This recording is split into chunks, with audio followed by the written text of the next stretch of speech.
आयोजित इस पत्रकार वार्ता में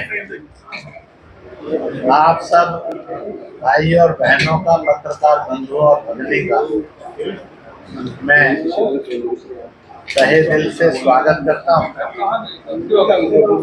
मैं कुछ बात कहता हूँ, उसके बाद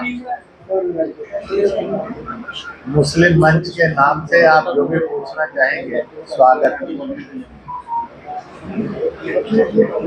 पहलगाम की घटना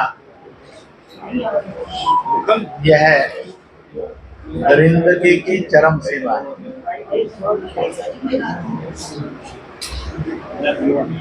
सारे देश में और दुनिया में रोष है और इस रोष में से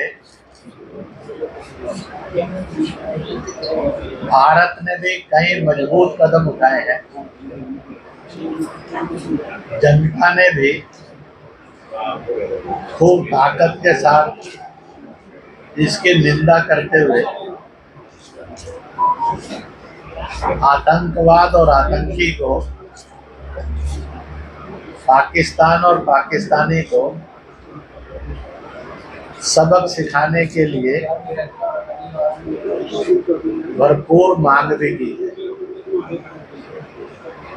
मैं एक नई मांग कही है या पुरानी है, जो आतंकवाद और आतंकी को सदा सबक सिखाने के लिए है, वो पहले आपके सामने कहता हूं। सब लोग बोलते हैं, आप बोली हुई लिखी हुई बात को बताते हैं कि आतंकवादी का कोई मजहब और दीन नहीं होता, धर्म नहीं होता, वो तो शैतान की शक्ल होता है। फिर प्रश्न 35-40 साल से चला आ रहा है, तो उसके लिए नमाज अदा क्यों होती है?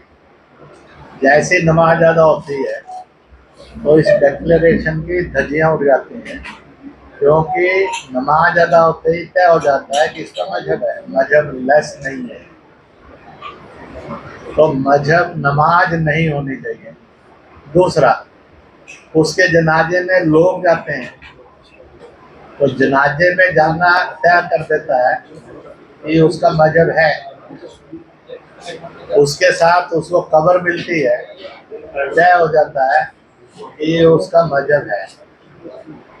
इसलिए आज अगर इस बात को लागू होना है तो जम्मू कश्मीर के और हिंदुस्तान के मुसलमानों ने पक्का तय कर लेना चाहिए, जब जब भी कोई आतंकवादी मरेगा, आतंकी घटना होगी, तो उसके लिए नमाज अदा नहीं होगी, क्योंकि उसका मजहब कोई नहीं। उसके जनाजे में नहीं जाएंगे, क्योंकि उसका मजहब नहीं है। उसको जगह नहीं मिलेगी, क्योंकि उसका मजहब नहीं है। बल्कि ऐसे शैतान के द्वारा जिन निर्दोषों को मारा गया, तो अगर प्रेयर करनी होगी तो उनके मजहब के अनुसार करनी होगी, क्योंकि मारे जाने वाले का तो धर्म है, उसका कोई धर्म नहीं ऐसा नहीं कहा जाता, उसका तो धर्म है। और जब वो इंसान है और निर्दोष है तो उसके जनाजे में भी जाना चाहिए और उसको उसकी क्रिया के अनुसार अंतिम संस्कार भी करना चाहिए। मुझे लगता है कि ये कदम अगर 25-30 साल पहले उठ जाता तो जम्मू कश्मीर के और देश के ये दुर्भाग्यपूर्ण दिन आगे नहीं बढ़ते। परंतु आज मैं आप सबसे ये प्रार्थना करूंगा, इस बात को पूरी ताकत से जन जन में, जब हमने ये स्वीकार कर लिया है कि वो विदाउट एनी रिलीजन है, तो फिर वैसा आचरण भी होना चाहिए। डबल स्टैंडर्ड नहीं चलते, उससे आतंकवाद ढील नहीं होता है, आतंकवाद सिर चढ़कर बोलने लगता है। इसी के साथ साथ बाकी प्रश्न आप पूछेंगे तो उसके अनुसार मैं बोलता जाऊंगा। अभी तक किया कि नहीं किया, पर इस समय करना चाहिए। पहलगाम के अंदर जो भी ऐसी घटनाओं की शहादतें हैं और पहलगाम के जो शहादतें हैं, इनका एक स्मारक बनना चाहिए।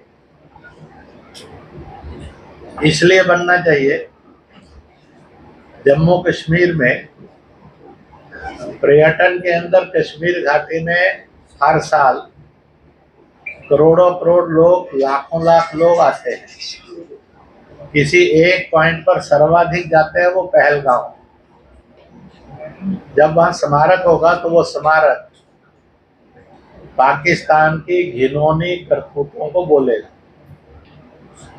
वह स्मारक आतंकी और आतंकवाद की घिनौने चरित्र को बोलेगा।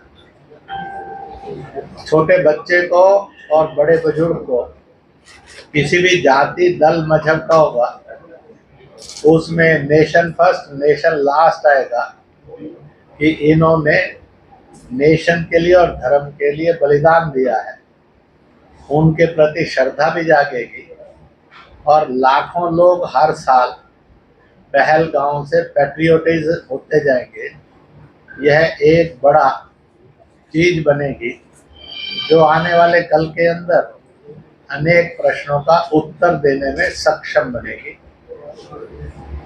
भारत का हर जन इतने वर्षों से एक रास्ते से उत्तर दे रहा है, और वह तुम गोलियां चलाओ, सीने कभी कम नहीं पड़ेंगे। और इसलिए कश्मीर हमारा था, हमारा है, हमारा रहेगा। कश्मीर हिंदुस्तान का, हिंदुस्तानी का था, है और रहेगा। हर कश्मीरी हिंदुस्तानी था, है और उसको रहना होगा। जम्मू कश्मीर के लोग भी पहले हिंदुस्तानी हैं, हिंदुस्तान के लोग भी हिंदुस्तानी पहले हैं, बाद में उनकी जाति जुबान आती है, दल आते हैं। तो इस प्रकार से एक नई आवाज आने वाले कल के अंदर क्या क्या घटेगा, परंतु इतना पक्का है कि आने वाले कल के अंदर आतंकवाद को टीच द लेसन की सीमा तक देश जाएगा। पाकिस्तान को भी सबक सिखाने तक देश जाएगा। और हमें पूरा विश्वास है कि आने वाले कल के अंदर इस प्रकार का हिंदुस्तान हम और आप सब मिलकर बनाएंगे और उभरेगा। अब मैं आप सबसे विनम्र निवेदन करता हूँ, आप कुछ पूछना चाहते हैं तो पूछ सकते हैं।